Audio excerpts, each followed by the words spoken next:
abordar salmonelosis, Yersinia, dos enfermedades infecciosas causadas por la salmonela, por el género salmonela, con gran impacto en la salud pública, especialmente en regiones con deficiencias sanitarias. Primero vamos a analizar la salmonelosis, incluyendo patogenia, epidemiología, cuadro clínico, diagnóstico diferencial, evolución, complicaciones, tratamiento, destacando la erradicación y el uso adecuado de antibióticos.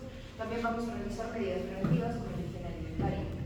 Luego se tratará la enfermedad comparándola con la salmonelosis y profundizando en su cuadro clínico, diagnóstico y manejo. El objetivo es proporcionar un conocimiento integral para mejorar su prevención y control.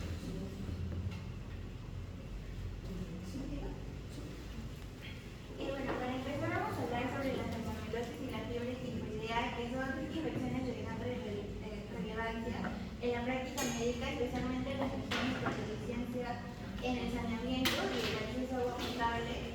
Y ambas van a ser causadas por bacilos del género Salmonella, que son enterobacterias, y van a presentar diferencias clínicas y epidemiológicas, ya que en la salmonelosis se manifiesta como una gastroenteritis autolimitada. La fiebre tifoidea es una infección sistémica que llega a ser potencialmente grave y puede llevar a complicaciones graves como una perforación intestinal o una sepsis. Y para nosotros, estudiantes de medicina, comprender el cuadro clínico, los métodos de diagnóstico, el manejo adecuado de estas enfermedades va a ser muy importante, ya que son, como mencionamos antes, las principales causas de enfermedades diarreicas en diferentes países, incluido el nuestro. Y además, el aumento de cepas resistentes a los antibióticos está teniendo una gran relevancia porque nos va a limitar el tratamiento, y a través de su conocimiento principático, el diagnóstico y la prevención vamos a poder contribuir a una mejor atención a los pacientes y un mejor control de su impacto en la salud pública. Bueno, para empezar, la salmonelosis, como sabemos, es una enfermedad infecciosa zoonática, es decir, que se transmite de animales a humanos y tiene distribución mundial. Está causada por bacterias de dos especies del género Salmonella, como la Salmonella entérica y la Salmonella monfori, y van a afectar el tracto intestinal. Esta enfermedad se va a caracterizar principalmente a ciertas manifestaciones intestinales, como es la fiebre, como son las náuseas, el vómito, el dolor abdominal, pero de tipo cólico, y a la diarrea. Van a existir dos tipos principales: la salmonelosis no tifoidea y la fiebre tifoidea. Primero vamos a hablar de la salmonelosis no tifoidea, que está producida por todos los serotipos de salmonella, a excepción de la tifus y la paratifus, mientras que la fiebre tifoidea es una salmonelosis provocada por la salmonella tifus y paratifus. Para empezar, vamos a hablar de su patogenia. Primero tenemos lo que es la ingestión y la supervivencia en el ambiente gastrointestinal. Esto sucede cuando el paciente consume los alimentos y el agua contaminada. La bacteria no sobrevive al medio ácido del estómago, pero en casos que sí lo haga, va a llegar y se va a ubicar en el intestino delgado. ¿Qué pasa en el caso de personas que toman antiácidos o tienen problemas en la motilidad del intestino? Van a ser más propensos a desarrollar esta infección, ya que el ácido que está en su tracto digestivo no va a ayudar a eliminar. Después sucede lo que es la adherencia e invasión del epitelio intestinal. La bacteria va a ingresar a las células M de la placa de Peyer en el ilion del intestino y se va a ubicar como vacuolas contenedoras de esta bacteria. Y al estar dentro de estas vacuolas van a evadir, por así decirlo, lo que es la destrucción lisosomal. Entonces va a permitir que lleguen, y como siguiente paso se va a producir una respuesta intracelular inflamatoria.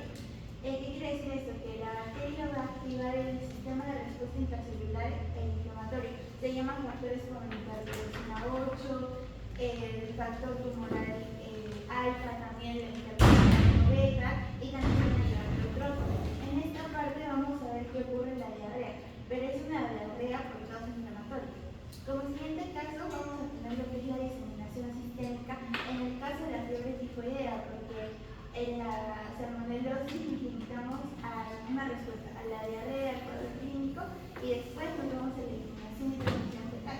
Pero en el caso de la fiebre tifoidea se disemina por vías sanguíneas. Y luego está la eliminación y la transmisión fecal. Acá pueden suceder dos portador crónico o una persona que tiene la bacteria. En el caso de un portador crónico, la bacteria se va a alojar en la bilis, en la vesícula biliar, formarse un daño y va a continuar así persistentemente, o la va a eliminar por medio de las heces. Y acá empieza el ciclo otra vez cuando hablamos de las deficiencias sanitarias, los malos hábitos de higiene, el mal servicio de saneamiento que hay, van a contaminarse alimentos, agua y realizar el ciclo de digestión de las. En la epidemiología, según la OMS, la salmonelosis es una de las 4 principales causas de enfermedades diarreicas, ya que 1 de cada 10 personas van a enfermarse por estas enfermedades transmitidas por alimentos, especialmente los niños, porque de alguna manera sabemos que están más propensos y también por sus hábitos de higiene. También tenemos que resaltar de otra forma que la resistencia antimicrobiana en cepas de salmonella es una preocupación creciente, ya que los antibióticos que se solían usar no están teniendo efecto.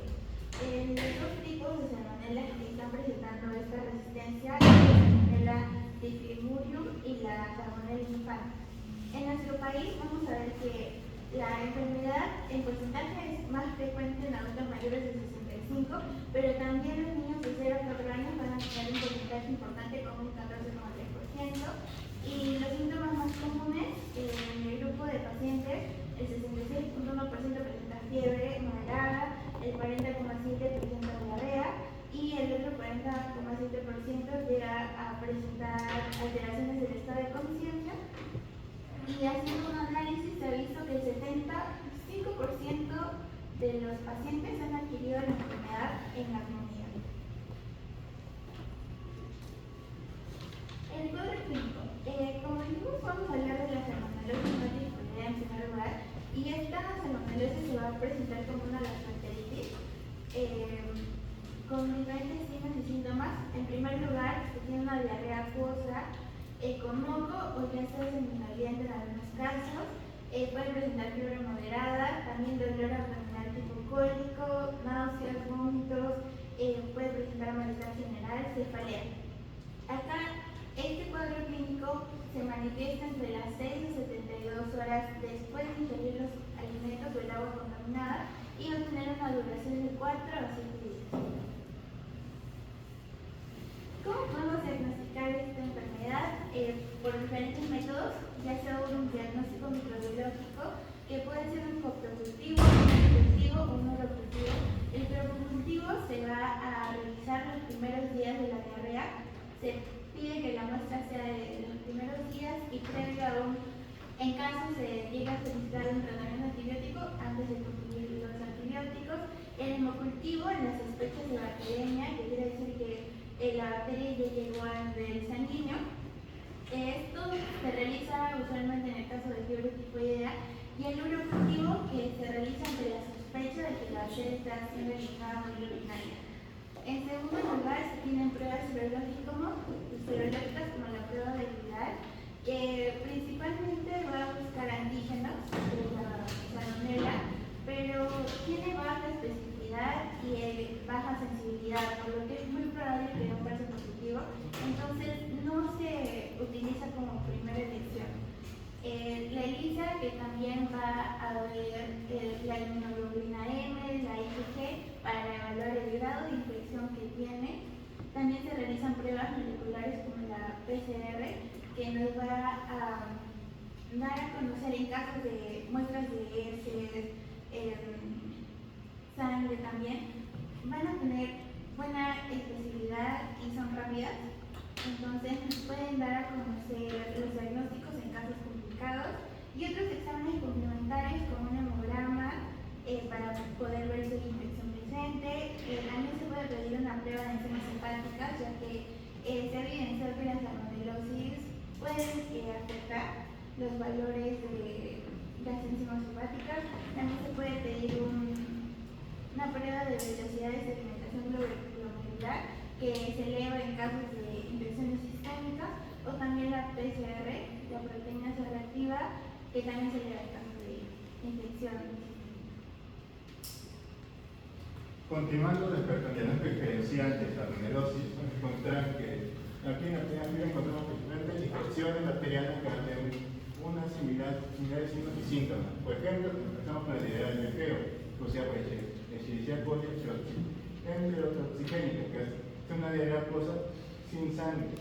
Encontramos con la pampilobacteriosis, que es producida por pampilobacterium, y es una diarrea con moco y sangre, y va presentando lo abdominal. Encontramos shigellosis, o sea, con Shigella spp, una disentería con fiebre alta, bujo y tenesmo. También otras también como cólera, que se puede ser con virus viral, que va a presentar diarrea acuosa y profusa, y no va a presentar fiebre. Y colitis membranosa, con clostridioides y Fischler, que hace vigilante el uso de antibióticos. Tengan por infecciones como infecciones víricas, como los rinovirus, que presentan diarrea acuosa, vómitos, y temas tan autolimitados de niños. Es decir, que ellos mismos pueden recuperarse sin hacer un tratamiento antibiótico. Tengan presentar por infecciones paritarias como diarreasis, como diarrea crónica, como la adopción, y estatolera, y ameliasis, una disentería con accesos hepáticos. Siguiente. Ahora, respecto a la evolución respecto a la evolución, un tiempo por estar en los casos de evolución de la gastroenteritis, con la que incubación va a ser de 6 a 48 horas. Aquí los síntomas pueden ser náuseas, vómitos, diarrea acuosa o con moco, fiebre moderada y dolor abdominal. Aquí la duración va a ser de 4 a 7 días. Y así va a ser finalmente autolimitada, es decir, va a ser una autorrecuperación propia de mismos sistemas inmunes que van a recuperarse. Sin embargo, hay casos donde una infección sistémica o bacteriemia es más común en los pacientes inmunosuprimidos, tanto con neoplasias, también en otro grupo de riesgo como los lactantes ancianos, y aquí puede evolucionar tanta sepsis, meningitis o endocarditis.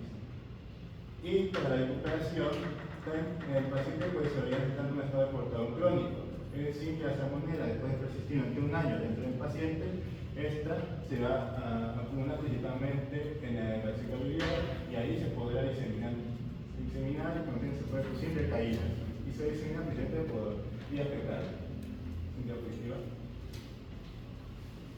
Ahora, cuando hablamos de pronóstico de la salmonelosis, vamos a encontrar que es una enfermedad autolimitada, es decir, que principalmente no se intenta hacer un tratamiento. Sin embargo, hablamos por ejemplo que se necesitarán otras medidas como los inmunosuprimidos o los extremos de la vida, lactantes o bebés, como también los mayores, donde principalmente va a ser un deseo favorable. Sin embargo, en lactantes de personas avanzadas y como se observa puede ser tanto como heterocolítico. Y aquí principalmente hasta un mayor riesgo y muerte, mayor riesgo, es decir, mayor mortalidad, mayor mortalidad. Ya que eso se produce como consecuencia de la deshidratación y el excesivo electrolítico producido por las diarreas.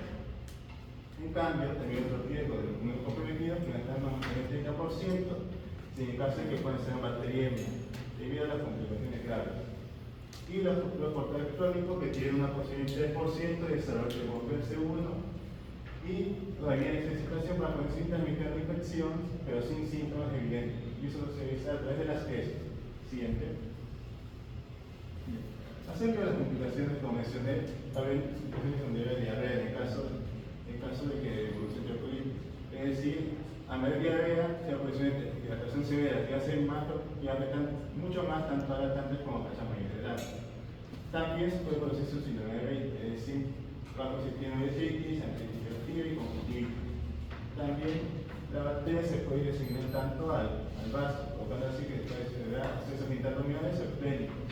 Y cuando se va un ejemplo de vaso que se disipado, es decir, que se ha necesitado una ectomía. También puede desarrollarse también la carditis si se dirige y disemina hacia las válvulas cardíacas, como también el meningitis.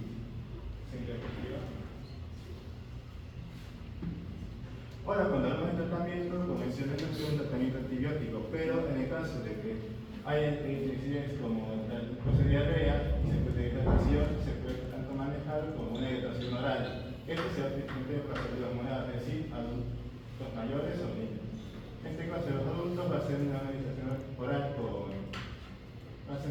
sales de hidratación oral, cuando hacen 2 a 3 litros al día, dos en las pérdidas, y en los niños de 50 a 100 mililitros porque lo hagan en las primeras 4 horas. Luego 10 mililitros por kilo con cada episodio de caso en que los casos sean manejados graves o va a tener deshidratación severa, aquí se va a ir por medio de vía intravenosa. Aquí se va a tratar con solución salina 0,1% o ringer lactato. Es que se administra tanto la dosis como emisión con 500 a 1000 mililitros en una hora. Luego se va a usar en los clínicos, en niños 20 mililitros con gramo en cuadro rápido y si de repente es un antidiurético. Luego se va a continuar con 100 mililitros con kilogramo en 3 horas. Y en infantes en 6 horas si es menor de un año. Ahora, en el caso de que la persista y evoluciona tanto a gastroenteritis o bacteriemia, se va a tratar principalmente con antibióticos. Y aquí los principales que tienen una ciclofloxacina que persona. Y la dosis de ciclofloxacina asciende de 400 miligramos cada 12 horas con vía intravenosa. Y de ceftriaxona de 1 a 2 gramos por cada 12 a 24 horas con vía intravenosa también. Y se podría conseguir utilizando ampicilina y timetropina y sulfametazol en caso de que la bacteria sea susceptible a estos antibióticos. Y eso se puede comprobar por medio de cultivo. Y lo serían de 1 a 2 gramos vía intravenosa cada 4 a 6 horas en ampicilina y 8 miligramos por kilogramo por día de componente de timetropina por vía intravenosa. Y en el caso de que sea necesario, se puede tener todavía la receta. Por ejemplo, el bacteria transitoria o bacteria sin localización puede tener esa transita 14 días. En el caso de que se encuentre bacteria en hueso, en la misma o en las cariatas, puede tener hasta 6 semanas y pueden ser inmunocomplementidos con residuos predicativas en la técnica inicial base de ciclofloxación de 2 semanas o más. Y aquí la presentación de todos los antibióticos. ¿Sí, diapositiva? Ya, ahora en el caso de un crónico, debido a que el cáncer siempre persistente durante más de un año, se va a empezar a contra el de ciclofloxacina, inolonas, que va a ser a 300 miligramos por vía oral, 12 horas, lo hacemos en 4 a 6 semanas. Aquí el principal objetivo es que se usa ciclofloxacina por la buena penetración en la vesícula biliar, que va a ser en sitio común de persistencia. Sin embargo, hay que ser precavidos, ya que hay que evitar siempre la sensibilidad, ya que la bacteria puede ser en resistencia. También se puede considerar amoxicilina, en adultos 5 miligramos por cada 8 horas, una puede ser 135 miligramos por cada 12 horas. Y la duración va a ser de 4 a 6 semanas. Aquí las dosis más altas van a ser una tolerancia y sensibilidad de la cepa. Y en el caso de que se desarrolle resistencia, se puede hacer una combinación con ácido clavulánico, por ejemplo, amoxicilina, amoxicilina clavulánico, 875, 125 miligramos y oral a 12 horas. Y se puede usar también timetropina y sulfametazol, la fórmula estándar de 170 miligramos por 100 miligramos cada uno, en una tableta cada 12 horas hasta 4 o 6 semanas. Y se puede utilizar la funcionalidad en riesgo de efectos adversos. También está contraindicado en embarazadas, en lactancia y en niños. Y otro tratamiento en el control crónico se puede considerar quirúrgico, es decir, la colecistectomía. Sin embargo, esta medida todavía puede ser conversada con el paciente, ya que aunque esté ubicada la vía vesicular y pueda diseminar, aunque se tiene que tener muy en cuenta es la buena higiene del paciente. Como una buena higiene puede ser suficiente para evitar la diseminación de la bacteria y la enfermedad y no sea necesaria una colecistectomía. Y respecto a la profilaxis, principalmente va a tratar de la prevención con una buena higiene, tanto alimentaria como de la persona, ya que como el lavado de manos, son sumadas totales siempre hervida, aunque incluso se va de viaje, y también contra portadores crónicos y también contra alimentos. Pues también no solo se debe hervir el agua, también se consigue tanto el leche crudo y otros lavados con leche. También siempre hay que usar siempre el lavado de manos, como el lavado de manos con jabón, que pueden contactar con animales más fuertes de granja, como también un lavado cuidadoso de las frutas y hortalizas. ¿Sí,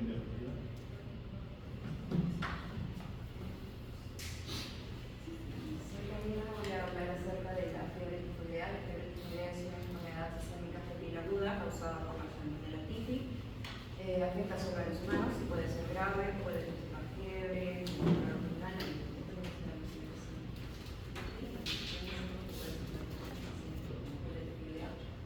la etiología es que pertenece a la familia Enterobacteriae, especie entérica, su especie entérica, el tipo es TIFI, pero para abreviar los nombres de números. Es un bacilo gram negativo, es anaerobe facultativo, es flagelado y la transmisión es fecal-oral. Acá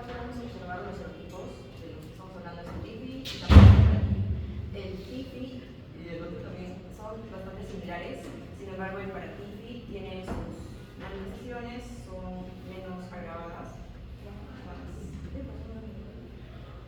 Los dos se van a transmitir con alimentos, sea contaminados o con heces humanos que sean portadores. Y la localización de los dos, como observamos acá, son sistémicas. Acá podemos observar, pero es salmonella y tiene sus distintas partes, desde el antígeno O, el antígeno H y el antígeno B. El antígeno O es lo que le va a ayudar para poder diferenciar los serotipos. El antígeno H se encuentra en el flagelo, la proteína del flagelo que tiene. Y el B es el que le va a ayudar para no activar el sistema proinflamatorio, o sea, no liberar las citoquinas proinflamatorias y que pueda entrar en nuestro organismo sin, o sea, como que de una forma silenciosa, sin levantar tantas sospechas y que no pueden. La transmisión, como mencioné, el reservorio es el hombre, el modo de transmisión es ingesta de alimentos o agua contaminadas con heces u orina de portadores, el consumo de alimentos muy cocidos, como podemos observar en las imágenes, el periodo de incubación normalmente, o sea, oscila entre 3 a 60 días, pero normalmente la fiebre tifoidea va a ser de 8 a 14 días y la fiebre paratifoidea es de 1 a 10 días, más cortos. El periodo de transmisibilidad persiste mientras los bacilos van a estar presentes en las heces del paciente hasta el final de la convalecencia. Entonces, todo ese tiempo, ese paciente portador puede transmitir la enfermedad. La susceptibilidad, son más susceptibles las personas que sufren de acrolidia gástrica o que toman antiácidos.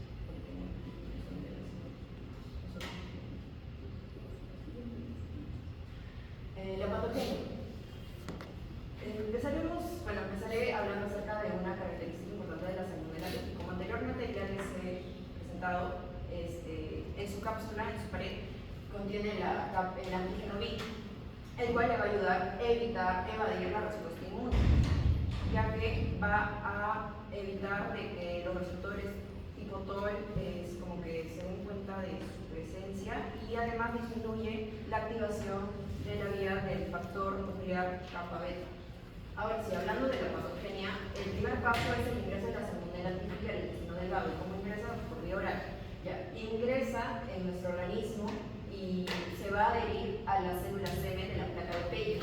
Ahí podemos observar la célula semen, el segundo paso es la invasión de las placas de Peyer, que ya cuando se encuentran en el intestino delgado, en las células semen adheridas, va a venir un macrófago y los va a captar. Pero este macrófago no lo va a fagocitar como normalmente se debería hacer, ya que contiene su antígeno B, lo va a transportar, como observamos, a los ganglios linfáticos mesentéricos, y aquí es cuando va a pasar la interacción con los receptores tipo TOL de la mucosa, pero debido a su cápsula no va a generar ningún tipo de inflamación y tampoco la destrucción de este. El tercer paso es la diseminación sistémica por el torrente sanguíneo. Entonces, desde los ganglios linfáticos pasa a la sangre y ya cuando está en contacto con la sangre, lo podemos denominar una bacteriemia. Y esta va a ser la primera bacteriemia, entonces sería la bacteriemia primaria. De ahí se va a diseminar a órganos que son recursos del sistema endotelial, que serían el vaso, el hígado, y aquí van a seguir persistiendo y se van a seguir replicando, pero todo dentro del hematoma. En el cuarto paso, ya está en el hígado y está en el vaso. En el cuarto paso, desde el hígado, como observamos, la bacteria se va a liberar, entonces vuelve a estar en contacto con la sangre. Ahí, por eso, acá lo escrito, sería la segunda bacteria. Pasa en contacto con la sangre y va a colonizar a la vesícula. Ya cuando coloniza la vesícula, ahí persiste, pues que se esté repitiendo y se siga multiplicando, se siga replicando, se va a excretar por la bilis, va a llegar de nuevo al intestino delgado. Entonces ahí sería la reinfección del intestino delgado. Ya cuando hay esta reinfección, va a generar toda la sintomatología, que sería la ulceración y hemorragia del intestino delgado. Acá dice, se retorna al intestino delgado, puede causar inflamación. La inflamación ayuda a formar las úlceras, las placas de penetración, genera todo el síntoma de úlceras. La epidemiología. Según el boletín epidemiológico del Perú, con efectos del 9 al 15 de diciembre de 2018, en el Perú, según el registro diario de atención y otras actividades de salud, del Ministerio de Salud entre el año 2002 al 2016, se tienen anualmente 4.039 episodios registrados de fiebre tifoidea y paratifoidea en consultas podemos observar la tabla 3, que menciona los episodios registrados de la fiebre tifoidea y paratifoidea en consulta externa según el grupo de edad. Podemos observar que el mayor número de incidencias está en adultos, luego seguido por los jóvenes y de ahí los niños. Y en la figura 2 observamos los episodios registrados de fiebre tifoidea y paratifoidea en consulta externa del 2002 al 2016. Observamos que es como que fue aumentando, de ahí descendió y el pico donde fue menor la incidencia fue en el año 2014, donde hubo un número menor de atenciones y ahí dice cuántos fueron, que fueron 26.967. Y en el año 2007, como observamos el pico que es más alto, se registró el número mayor de atenciones, que sería 55.275. Acá también podemos observar una tabla. Es la tabla 4, donde menciona los episodios registrados de fiebre tifoidea para tifoidea en consulta externa por año según departamento. Y nos encontramos acá en Tacna. En el año 2016, solo 29 casos registrados. El cuadro clínico. Las personas que presentan esta tifoidea van a presentar con varias complicaciones de fiebre, cefalea, diarrea, estreñimiento. Es la diferencia con la salmonelosis, porque en la salmonelosis pasa todo diarrea, en cambio acá tiene estreñimiento y diarrea. Puede presentar tos, náuseas, vómitos, anorexia, dolor abdominal, escalofríos, hepatomegalia, esplenomegalia. Acá también se puede observar la evolución de la enfermedad en la primera, segunda, tercera, cuarta semana. En la primera semana es fiebre en ascenso. En realidad es una fiebre persistente porque, o sea, todas las fiebre es una fiebre persistente que no va a disminuir en ningún momento. Entonces, tenemos fiebre en ascenso, cefalea, mialgias, diarrea o constipación, estreñimiento, raras veces tos o dolor faríngeo. En la segunda semana también tenemos fiebre alta, continua, de 38,8 a 40,5 grados Celsius, malestar abdominal, diarrea, toxemia, esplenomegalia, hepatomegalia, los dos en un 50%. Y algo importante aquí en la segunda semana es que pueden presentar una erupción cutánea maculopapular o el trombo, que sería denominado roseola tifoidea. La tercera semana también tenemos la marcada toxemia, posible compromiso neuropsiquiátrico, diarrea, hepatitis, colecitis aguda y posible hemorragia digestiva y perforación intestinal. Y por último, en la cuarta semana ya es el periodo de convalescencia. O sea, que normalmente la fiebre tifoidea, tu cuerpo, o sea, va a combatir todo esto y te va a hacer la convalescencia. Y si es que te haces un portador crónico, normalmente la fiebre tifoidea, la salmonela tifus, se va a hospedar en tu vesícula biliar y ahí va a persistir durante meses, años y vas a seguir siendo un portador, o sea, activo. Y eso es demasiado peligroso para toda la comunidad. El diagnóstico. Tenemos el aislamiento de la salmonela tifus, la serología, prueba de detonación de látex, inmunoanálisis enzimático y la biometría hemática, enzimas hepáticas y la función renal. En el aislamiento de la salmonela tifus tenemos hemocultivo, mielocultivo, coprocultivo y urocultivo. El hemocultivo, más que todo, va a ser positivo más del 90% en la primera semana y como observamos ahí una sensibilidad del 50% y una sensibilidad del 100%. El mielocultivo es positivo solo al comienzo de la enfermedad y tiene una sensibilidad de 80 a 95% y también una especificidad de 100%. El coprocultivo se va a observar el 75%, mayor que todo, más que todo, en la segunda y tercera semana. Y por último, el urocultivo solo a partir de la tercera semana se va a observar un 30 a 40%. En la parte de la serología vamos a aglutinar el antígeno O y el antígeno H, que les mencioné al comienzo que el antígeno O era para la serotificación y el antígeno H era lo de la parte flagelar de la salmonela. Entonces, en el antígeno O lo que va a predominar es la inmunoglobulina M. Eso quiere decir que va a ser agudo, es como que cuando se tiene infección aguda. Se eleva más precozmente y persiste solo de 6 a 12 meses. También tenemos el antígeno H, el cual va a predominar la inmunoglobulina G, o sea que es más crónico, aquí dice que es más tardío, persiste elevado durante años y es de escaso valor diagnóstico.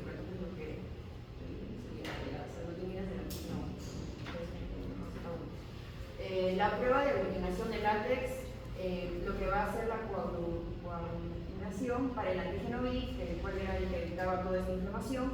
La reacción, vamos a realizar una reacción de difusión de superficie y la sensibilidad de esta es del 90%. El inmunoanálisis enzimático, lo que vamos a detectar son los antígenos de la Salmonella typhi, ¿en dónde? En el suero, en la orina, al principio de la enfermedad. Y por último, la biometría hemática, es los hepáticos, función renal, tenemos también las enzimas para ver cómo están las enzimas hepáticas, cómo trabajando en el riñón, ahí también tendríamos la biometría hemática, capaz puede que tenga anemia trombocítica, leucopenia inferior a 2.500 células, trombocitopenia. Y la reacción de Vidal menciona que es a partir de la segunda semana, pero como ya mencionaron los anteriores, mi anterior compañera no es tan fiable esta reacción. Y no es tan usual tampoco. Es lo único que tenemos, me digo. Ah, sí, pero no es tan fiable. Bueno, sí, seguro que sí, la utilizado, pero no. Pero sí. Le doy paso a mi siguiente compañera que me va a hablar de Mi nombre es Elena Valdivia, la cátedra central de diagnóstico diferencial. Y bueno, a diferencia de la fiebre tifoidea, en otros tipos de salmonela, como la salmonella enteritis o tifimurium, va a causar gastroenteritis. También una diarrea abundante, autolimitada. En cambio, la fiebre tifoidea no siempre está presente esa diarrea. También en el caso de dengue, de la fiebre amarilla, se puede confundir con fiebre tifoidea por la presencia de la fiebre. Sin embargo, va a ser un signo clave que va a haber una hemorragia viral que puede ser visto por hemorragias, por petequias. En el caso de la brucelosis se puede confundir de fiebre tifoidea, sin embargo va a tener un patrón distinto, porque la fiebre tifoidea va a tener un patrón persistente, en cambio en la brucelosis va a ser un patrón ondulante que va y viene a lo largo del día. También puede haber artralgias o hepatosplenomegalia. En el caso de la leptospirosis también va a haber fiebre, pero se le puede ver al paciente más histérico y con mialgias más intensas. En el caso de la malaria es importante preguntarle al paciente dónde ha viajado, si es una zona endémica de malaria, porque la fiebre en el caso de la malaria va a ser intermitente, va a haber escalofríos, puede existir anemia. Y por último también se puede confundir con una tuberculosis miliar por una fiebre prolongada, sin embargo el paciente va a estar con pérdida de peso y va a haber un compromiso pulmonar. Bueno, mi compañera ya explicó también un poco de la evolución, que se divide por semanas. En la primera semana va a haber una fiebre progresiva, cefalea, malestar general, la bradicardia significativa, puede haber estreñimiento o diarrea, ya que en la fiebre tifoidea no siempre va a haber la diarrea a comparación de la anterior enfermedad. En la segunda semana la fiebre va a persistir alta, puede haber hepatosplenomegalia, exantemas, como en la foto, una erosión tifoidea. En la tercera semana ya va a haber un riesgo de perforación intestinal, riesgo de hemorragia digestiva. Y en la cuarta, mi compañera también explicó que puede haber una resolución gradual o puede haber también una persistencia de esta fiebre. Bueno, las complicaciones, como ya dije, una perforación intestinal, el epitelio terminal. Esto va a ser por una necrosis que va a haber en las placas del Beyer, o también puede haber hemorragia digestiva, y eso se puede evidenciar a través de la melena o hematopesia. Y complicaciones sistémicas, puede haber complicaciones neurológicas como encefalopatía tiroidea, meningitis, síndrome de Guillain-Barré, complicaciones cardíacas como la miocarditis, endocarditis, complicaciones hematológicas y hematobiliares. Bueno, el tratamiento. Para un caso de fiebre tifoidea leve a moderada, se inicia con hidratación, con suero rehidratante oral, en una dosis de 50 a 100 mililitros por kilogramo cada 4 horas. Para la fiebre va a ser importante el paracetamol para controlarla. En adultos la dosis recomendada es de 500 a 1000 miligramos cada 6 a 8 horas, sin sobrepasar los 4 gramos diarios. Y en niños de 10 a 15 miligramos por kilogramo cada 6 a 8 horas. En el caso de antibióticos, de primera línea tenemos al ciprofloxacino, que va a haber una dosis de adulto, mayormente lo general son 500 miligramos, puede ser de 500 a 750, cada 12 horas durante una semana. Este ciprofloxacino se puede dar en niños, pero no es muy recomendado, ya que puede intervenir en su crecimiento. De ahí continuamos como segunda opción la ceftriaxona, que que va a tener una dosis de adulto de 1 a 2 gramos cada 8 horas por 10 a 14 días y en niños de 18 años. Sí, cada 8 horas. Lo que me sigue haciendo. ¿De qué bibliografía la carta de bibliografía cada 8? Esta es la parte final del libro. Tendría que de ahí, en el caso de los niños es importante, o sea, está contraindicado, se puede dar, pero no es recomendable. Pero lo que investigué también fue que se daba la ciprofloxacina en adultos 600 miligramos por 5 o 7 días y en niños 10 miligramos por kilogramo por 5 o 7 días también. El tratamiento del portador crónico va a ser distinto al anterior. Crónico significa que la enfermedad va a estar persistente más de un año. Acá tenemos al ciprofloxacino, tenemos a la amoxicilina con el probenecid y en un caso más complicado puede ser una colicemia, ya que la salmonella va a actuar en la muscularidad. Esta va a ser un reservorio, mejor dicho. En caso del ciprofloxacino va a ser 500 miligramos cada 12 horas durante 4 semanas. En el caso de la amoxicilina con el probenecid va a ser amoxicilina de 2 a 3 gramos al día y el probenecid 1 gramo al día durante 4 a 6 semanas. Y profilaxis. Bueno, acá es importante tanto la vacunación como las medidas de higiene. En la vacunación va a haber dos tipos. La vacuna inactiva va a ser una cápsula muscular que se administra una dosis única con un refuerzo cada 2 años en personas con riesgo continuo. Y la vacuna oral viva atenuada que se administra en 4 dosis, pero una cada 48 horas. Sin embargo, no se recomienda en pacientes inmunosuprimidos ni embarazadas y esta es más fuerte ya que se requiere un refuerzo cada 5 años. Y bueno, y en medidas de higiene tenemos al lavado de manos continuo, al consumo de agua potable, hervido filtrada, al control de portadores crónicos en la manipulación de alimentos y evitar alimentos crudos en las zonas endémicas. Y por último, las conclusiones. La salmonella y la fiebre tifoidea son enfermedades infecciosas con manifestaciones clínicas variables, desde una gastroenteritis hasta formas invasivas más graves, y el reconocimiento oportuno de estos síntomas, como la fiebre prolongada, la diarrea, el dolor abdominal, son claves para un buen diagnóstico y tratamiento adecuado. En el Perú, la salmonelosis es una de las principales enfermedades diarreicas, especialmente en poblaciones con deficiencias en el acceso de agua potable y saneamiento. La fiebre tifoidea sigue siendo un problema en regiones con malas condiciones higiénicas y las estrategias de prevención, como la vacunación que mencioné, la educación sanitaria, la mejora de infraestructuras, el saneamiento, son fundamentales para poder reducir su incidencia. Y el tratamiento va a incluir tanto la hidratación, el manejo sintomático, los antibióticos, en caso de casos más graves, y la resistencia antimicrobiana de salmonella es un problema creciente, lo que resalta la necesidad de un uso racional de antibióticos. Y en el caso de la fiebre tifoidea, el tratamiento oportuno con cefalosporinas o fluoroquinolonas es crucial para poder prevenir complicaciones como la perforación intestinal y la meningitis. Eso sería todo.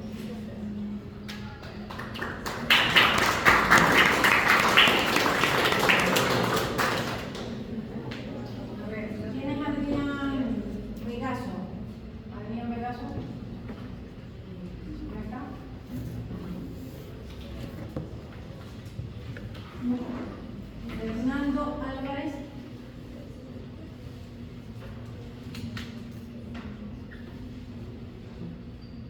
Ustedes son 50 y solo quedan 25. Tomen en cuenta que si ustedes quieren que uno les pase la información de las clases y las días que tanto les gusta, tienen que venir todos a la clase. Son 50 y hay solo 25. Entonces después no digan que uno quiere hacerle un examen que no pasa.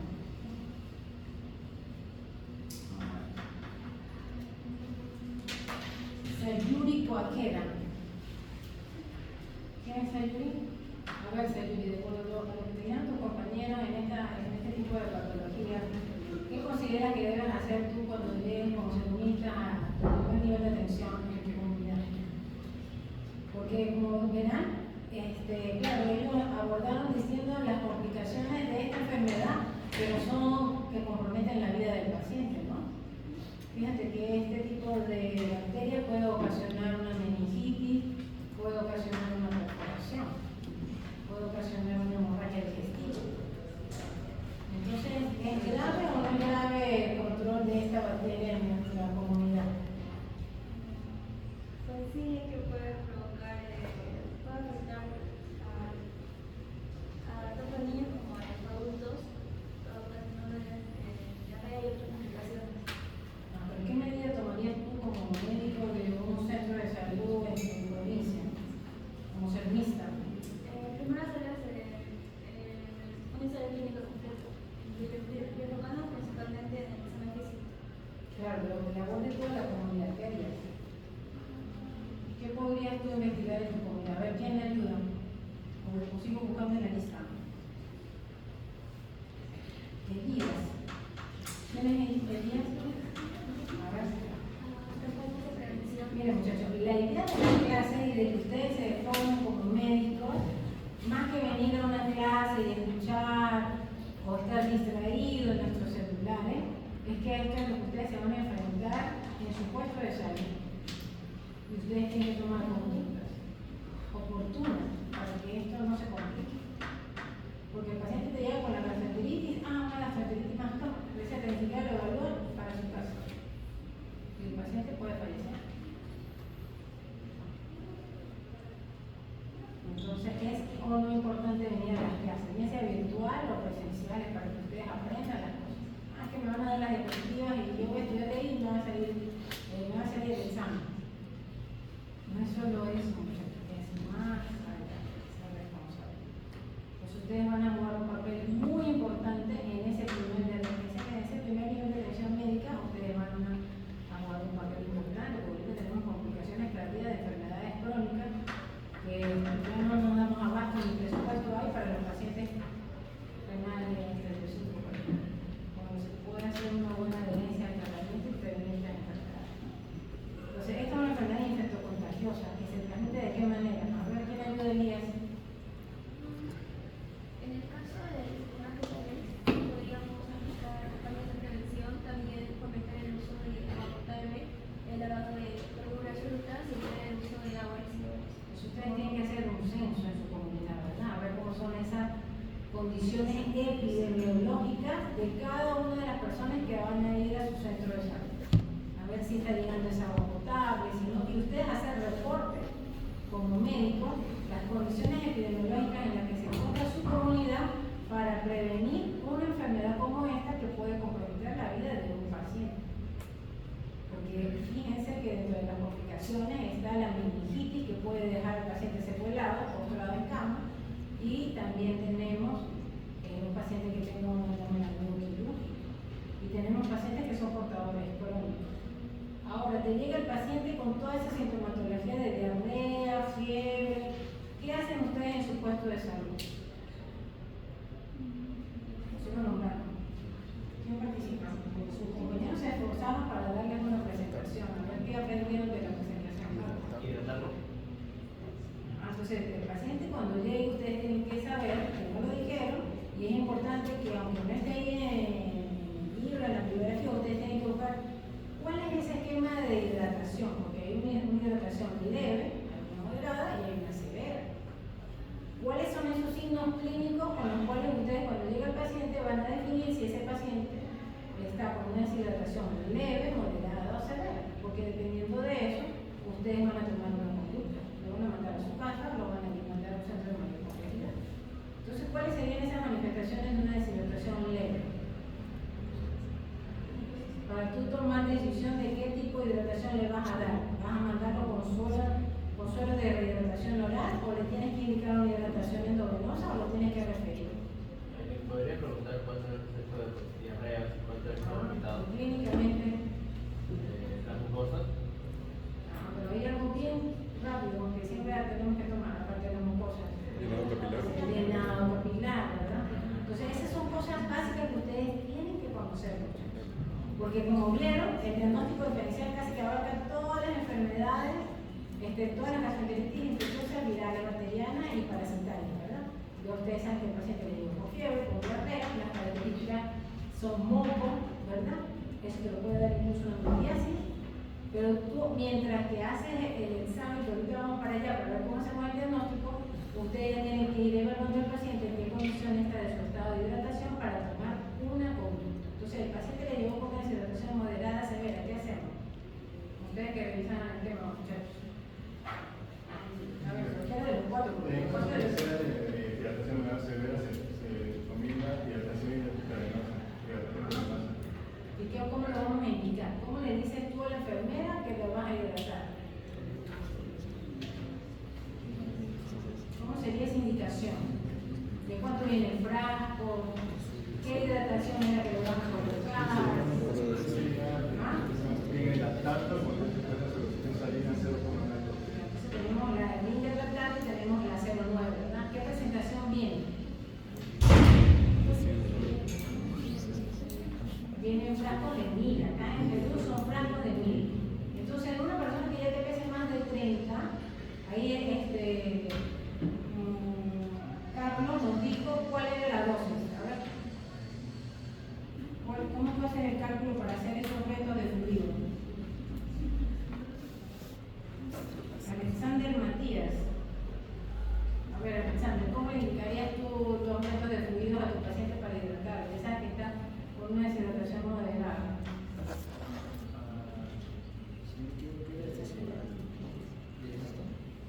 Yo ahora lo digo, ponle diapositiva para que lo repase. Ayuda a tu compañero. Eso es lo que tienen que saber, identificar la enfermedad, qué condiciones está el paciente y ahora cuál va a ser la conducta. Son 3 pasos que ustedes van a hacer con cada paciente que van a evaluar en su centro de salud. Entonces ahí tiene una hidratación inicial que la puedes calcular entre 20 y 30 por kilogramo de peso, y en adultos dice iniciar entre 500 a 1000, pero ustedes tienen que siempre tomar en cuenta el grupo etario, porque un paciente abuelito de 90 años que venga con esta patología y otras comorbilidades, ustedes tienen que ser cuidadosos para evitar esa hidratación, ¿verdad? Porque pueden condicionar una sobrehidratación y una sobrecarga hídrica. Pero ya por lo menos saben que tienen que hidratar el paciente. ¿Cuál sería el siguiente paso? Ahí hay un antecedente importante que tienen que conocer, que ellos dijeron que por qué la bacteria atraviesa la barrera y después se disemina. Que hoy en día todos van a la botica y todo el mundo toma ese medicamento. ¿Ah? Los inhibidores del estómago, todo el mundo toma. A ver, ¿quién no toma omeprazol en la sala? ¿Quién no toma? ¿Quién no toma? Ya. ¿Y el resto sí toma? Hay algunos que lo toman, ¿verdad? Por alguna prescripción médica pero la mayoría de la población, protector gástrico, ¿sí o no? Entonces es un antecedente importante. ¿Sí es importante o no es importante? Sí, es importante que ustedes tienen que. Entonces la historia clínica es importante, como le decía su compañera, para hacer con cada paciente es importante, ¿verdad? Ahora, ¿qué conducta siguiente van a hacer con el paciente? Le llevo con fiebre, con diarrea, con moco, ya definieron que el paciente está con deshidratación moderada, ya tomaron una conducta de hidratar al paciente, ¿qué hacen ahora? ¿Cuál es el periodo de las manifestaciones clínicas? Ese cuadro es sumamente importante, porque en base a eso ustedes van a tomar conducta para hacer diagnóstico. Entonces me tienen que dar una herramienta en mi centro de salud para hacerlo, porque yo no tengo para hacer cultivo, ni coprocultivo, ni mielocultivo, porque ¿cuál de todas esas pruebas es el patronomónico que te da el gol estándar? ¿El gol estándar? ¿Seguro? Dice que el gol estándar que te da diagnóstico definitivo es ese, o será mielocultivo.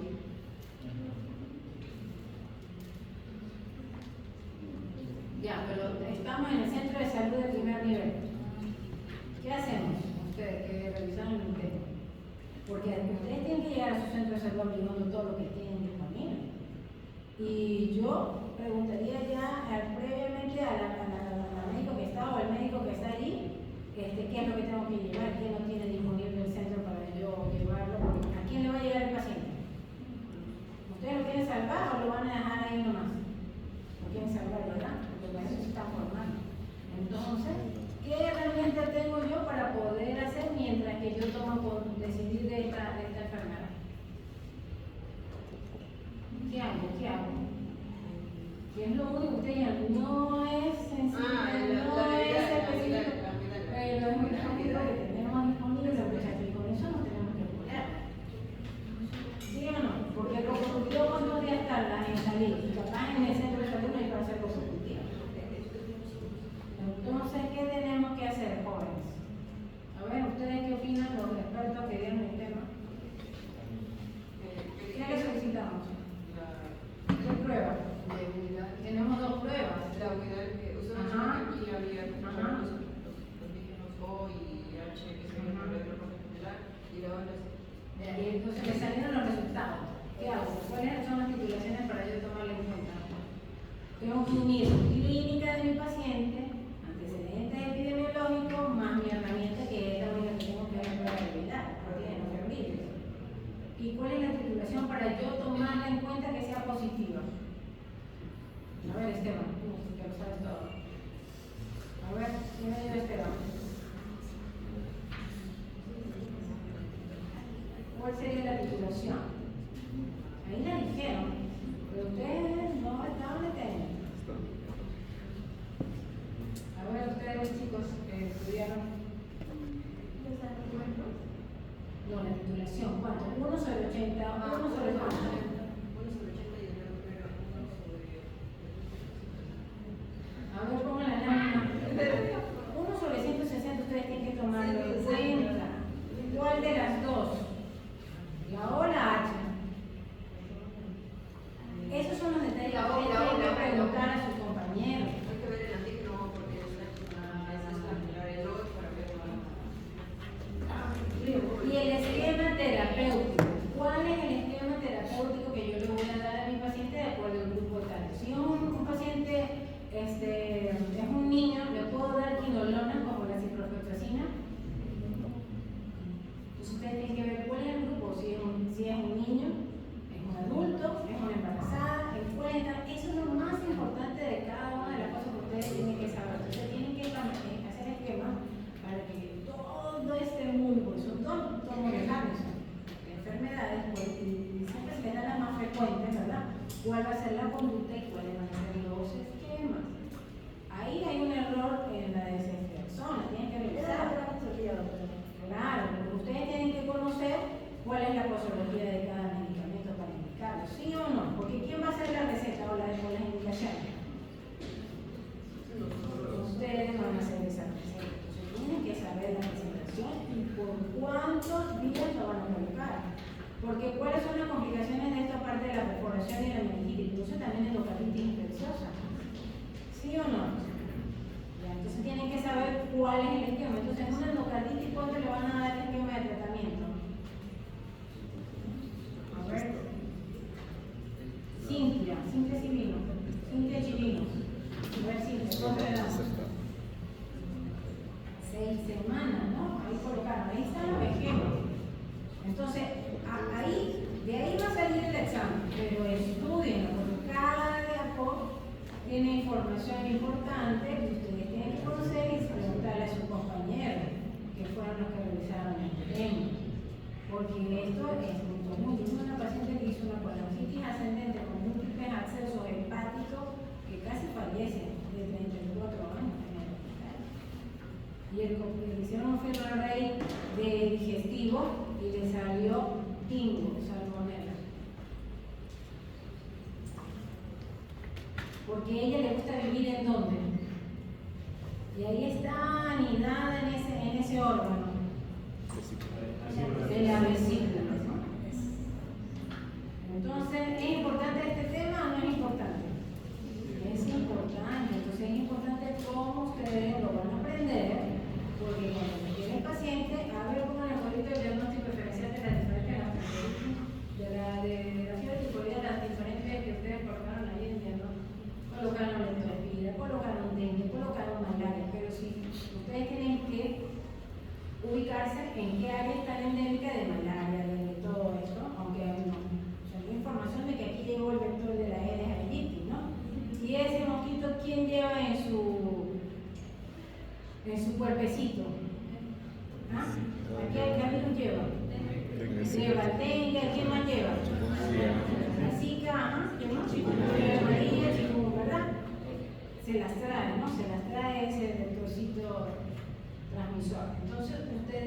tiene que saber cómo hacen diagnóstico diferencial, pero qué les voy a solicitar, porque fíjate, no hay tanta ictericia, pero si hay compromiso de la vesícula y el paciente te hace una falangitis, te va a llegar el ictericia, ¿no? Lo importante es saber todo ese periodo de las manifestaciones clínicas que las dividen en cuántas etapas. 4 semanas. Entonces ustedes tienen que saber en cuál de ese periodo ustedes van a solicitar, si están en un centro de mayor complejidad, los cultivos, porque no lo van a pedir por pedirlo. ¿Cuánto es que le van a salir positivos? Entonces, en eso sí nos va a ayudar Camila, ¿verdad, Camila? ¿Cuándo le vas a pedir el coprocultivo, el cultivo y el monocultivo de tu paciente? A ver, ¿qué más? El monocultivo tienen, ahí está el periodo, ¿verdad? Que lo pueden pedir antes. El mielocultivo, ¿cuándo lo tienes que pedir? ¿Ah? Y el coproductivo, que ustedes dijeron que nos tenemos que apoyar en eso. ¿Ah? Entonces eso es importante. ¿Es importante o no es importante saber eso? Y el urocultivo. Entonces, esas cosas son las que ustedes tienen que fijar. ¿Cómo identifico a mi paciente con esta enfermedad? Porque mira, fíjate todos los cuadros de diagnóstico diferencial que tiene. ¿Qué es lo más predominante de mi paciente? La fiebre, ¿verdad?